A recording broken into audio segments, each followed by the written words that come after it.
Well, begun after World War II, wheelchair basketball was designed to help returning veterans suffering from paralysis.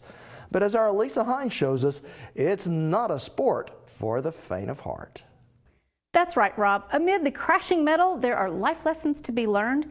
And from the minute the game started, I was amazed at how fun and exciting the games are. You can tell the players really enjoy what they do and are definitely competitive. That in a game most people expect to see played with 2 legs versus wheels. From laps, practicing shooting skills, to running drills, the Tulsa Rolling Roustabouts are wheeling along the basketball court. Brock Battles is on the team and says even though he has cerebral palsy, he still likes playing. It is a lot more aggressive than people think. I always tell people if they've never seen it before, you kind of describe it like bumper cars, NASCAR, and basketball combined into one. Brock began playing wheelchair basketball while in college. We still shoot on a 10-foot goal. We still shoot at the same free throw line. We still shoot at the same three-point line. Still 5 people on the court. We're just sitting down instead of standing up. And while they may be in wheelchairs, there's nothing sedentary about this game. Teammate Anthony Meadows says it's very aggressive out on the court. As you see, some players are more physical than others. We actually like being knocked out of the chair sometimes. It gives you a jolt. A lot of people say that we might be a little bit of adrenaline junkies, but sometimes that's what you need to get you up and down the court on a regular basis, consistently moving as quickly as possible. Paralyzed at 19 by a bullet when he says he brought fists to a gunfight, Anthony has been playing for over 20 years and says it's probably the best thing that's ever happened to him. Like I tell the kids when I talk to them, I always let them know that this was a blessing in disguise when it happened to me, because when I was walking, I was arrogant. Everything was about me. I felt like everybody owed me something. Once I got in the chair, it forced me to be humble and actually open my world to people that I would not have opened my world to had I not been paralyzed. With wheelchair basketball, it just basically opened my eyes and let me know that there is a bigger world out there than what little problems I had going on. Let's go! Larry Sawyer, also known as Papa Smurf, was born where his legs never fully developed and is a founding member of the team and has been doing this a long time. There's nobody on our team that was born when I started playing wheelchair basketball. So that's very nice of you to point that out to me, and I can't tell you how much I appreciate that. Yes, Larry has been playing for 42 years and says it's a lot of fun.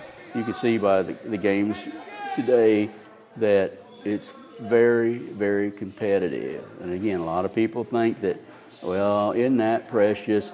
People want to play basketball in wheelchairs. That's just great. Over the years, there's been a few players that come out like that, thinking that. And then they go to one practice and they go, no, that's too rough. You know, I'm gonna get hurt doing that. Well, you do. Sometimes you do get hurt. Injuries sometimes caused by crashing into the floor. Some of them are a lot better at staying in their chair than I am. I'm a little more top heavy. My legs are real skinny, and most of my muscle is on my top half, so I tip over a little easier than somebody that would be lower to the ground or have a lower center of gravity. You're out of the play at that point, and that's different than able-bodied basketball as well. So you can tip somebody over and get them off their wheels. As long as the ball's not around them, you can continue playing. So if somebody falls over on one end of the court and you're going the other end of the court, well, they're going to be down there until the next dead ball. Just one of the differences in a game where size doesn't always matter. In the game today, you can see I'm the shortest one out there, and I got 3 or 4 offensive rebounds. All these big guys are, sitting around, and I get all the time. They used to get coaches yell, "Why is that little guy getting a rebound?" Because I'm going after the ball.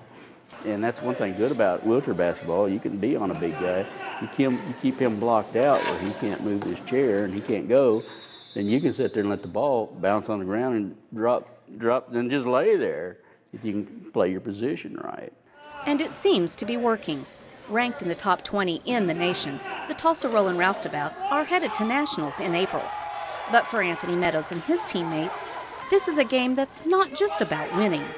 With basketball, it's just one of those things to where you can see somebody start from point A and you can see them go all the way to Z. Where when he first came out, he couldn't even hold himself up in a chair. But after a couple months, you see him start to get a more authoritative and they get more of accomplishments of what they're doing. and they feel a sense of community, and with that sense of community, it makes them become better at being a person in a wheelchair, a person with a disability. And it's mentoring like that that's helped make Michael Tompkins the player he is today. But it actually took a lot of persuasion on Larry's part to really get Michael to try it. I got injured when I was 12, and I started playing when I was 16, but I've always loved basketball. I played in 6th grade and stuff and just always loved it. So initially I thought that it was, that kind of my dream of playing basketball was going to be over. But once Larry approached me, and I was kind of hesitant because I thought I was like, this seems kind of different. Michael, whose dad coaches the team, I tried for 4 years probably to get him to come out and try wheelchair basketball. He's like, yeah, I'll try sometime. A couple of years later, I seen him and his dad again, tried again. Yeah, I'll come out sometime. Never showed up. One day his mom called me at work and said, hey, Michael's going to come out to basketball practice and give it a try tonight. I said, okay, good. It was actually kind of funny because I had told my dad, I was like, let's pretend that I have something to do.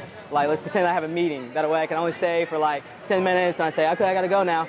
Well, Michael had already made his mind up. He wasn't gonna like it. Because when he came in the door for my benefit that night, he said, turned to his dad and said, this is like 6:30. Don't forget we got to leave at 7 to be at that meeting. So, okay, so you're not really wanting to put an effort into this. And so we started doing layups. He got hooked when we were doing a layup drill. After I started playing, I was like, I told my dad, I was like, okay, Dad, you can go ahead and do our meeting without me. I'll catch up next time. And then I ended up staying and the whole practice and coming back out. Before night, he didn't make his meeting. And before the night was over, he goes, what I got to do to join the team? I really enjoyed it. I didn't think I was going to enjoy it, but I love it. He's worked his rear off, and he's developed into one of the top players around. He is an awesome player. With a never-quit determination that everyone on this team shares. An attitude that even the refs, like Rodney Booker, notice. Well, one is because it gives me inspiration because to see these men never give up. Number two, it's fun and enjoyable. We really enjoy being around the guys because they're super athletes. Brock's wife, Keely, says watching the games can be tough on the nerves. The more involved games, they're intense. You get all caught up, you're on the edge of your seat. The hardest part is watching, like, Brock, my husband, fall. You're like, your heart jumps into your chest because you're scared they're going to hurt themselves. I like watching people that on a normal basis can't get involved in a major sport get involved and be competitive and do things that people think they can't do. I mean, you see somebody in a wheelchair, and if you're not used to being around them, you're like, oh my gosh, how can they maneuver like that? How can they move that quickly? How in the heck do they get up after falling down? Getting to see people do that, it's great. For the guys out on the court, It's like a football, basketball mix to me, playing wheelchair basketball. but no matter what you call it, wheelchair basketball is a sport that's about more than just a game. So, hey, life ain't over. There's still basketball, there's tennis, there's all kinds of stuff out there. Now you slow it down, you'll find a different way of doing it. And just keep on rolling down the court for another basket. Now the wheels on the chairs are at an angle, and a lot of it is for safety. You noticed how many times chairs bumped into each other? And if the wheels are straight up and down, you'll get your finger smashed. So they angle them to make them a little more safe, and also it's more of a natural motion to push them at an angle versus straight up and down. Then there's the maneuverability. You can spin on a dime the way these chairs are designed now, but they are extremely expensive. The cantilevered wheels alone are around $800. Sounds like just one of the many expenses these players may incur. It is, Rob. Between the equipment and the fact they have to travel mostly out of state to play, it can get very expensive. The team would really like someone to sponsor them, but the catch is when they go to tournaments, they want to take the entire team because, as Larry puts it, it's not fair to the players who have practiced and helped the team prepare for these games not to get to go. Now, they do raise money to go, but it's hard to do, especially if you work full-time. So they hope to find a sponsor or two that are willing to help out with the expenses. All right, Elisa, good story. Thank you so much. You're welcome, Rob.